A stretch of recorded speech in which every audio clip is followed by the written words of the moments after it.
Hello, Chris Oliver here. I wanted to make a short video about September 23rd. I thought it was such an exciting topic that I wanted to spice things up a bit, so I am wearing a hat. So I want to discuss basically both sides, or both possibilities. For those who aren't familiar, there's been something going around on the internet for a while now, basically saying on September 23rd, the stars and planets will align in such a way that resembles a verse in Revelations, Revelations 12. Um, Revelations 12 basically is talking about the Antichrist, or the birth of the Antichrist. Um, so I wanted to discuss both why you should expect something to happen on the 23rd and why you should not expect something to happen on the 23rd. Whenever anything gets as much publicity as the September 23rd thing has, it is very likely a psyop. These sort of things are put out there, they are heavily promoted so that when the date comes and goes and nothing happens, then they can point at it and go, well, look, nothing happened. These sort of prophecies are silly. It's just an attempt to discredit the whole idea. Meanwhile, we're living in a reality where major disasters, terrorist attacks are all scripted. They're all following some pattern. I wish I knew what it was.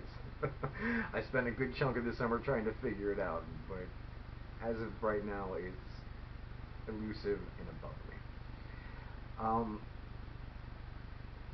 So most likely nothing is going to happen. Just because nothing that is going to happen gets publicized. You didn't see any prophecies about 9/11 getting heavily prophesized anywhere or heavily promoted anywhere.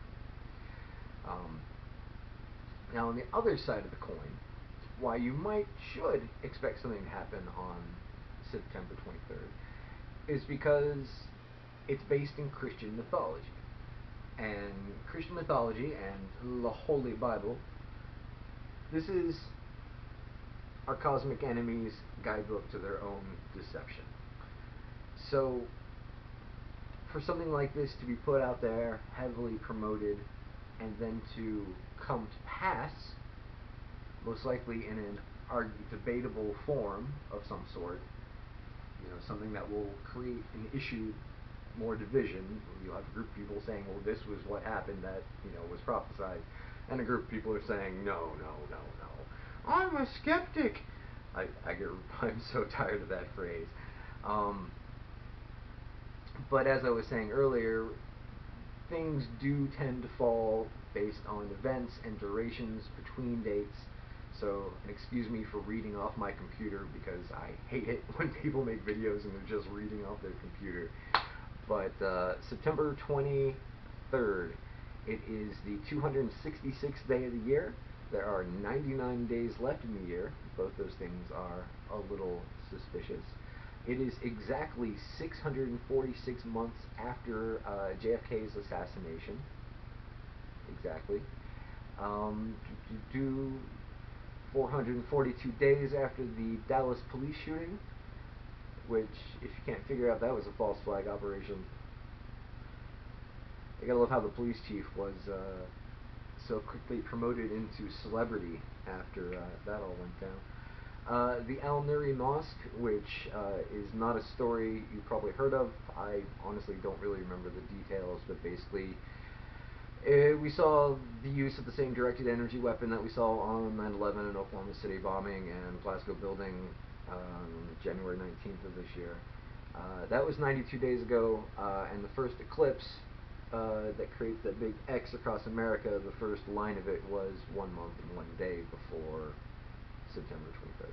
So that's all the numbers that kind of line up in the pattern that would suggest that something,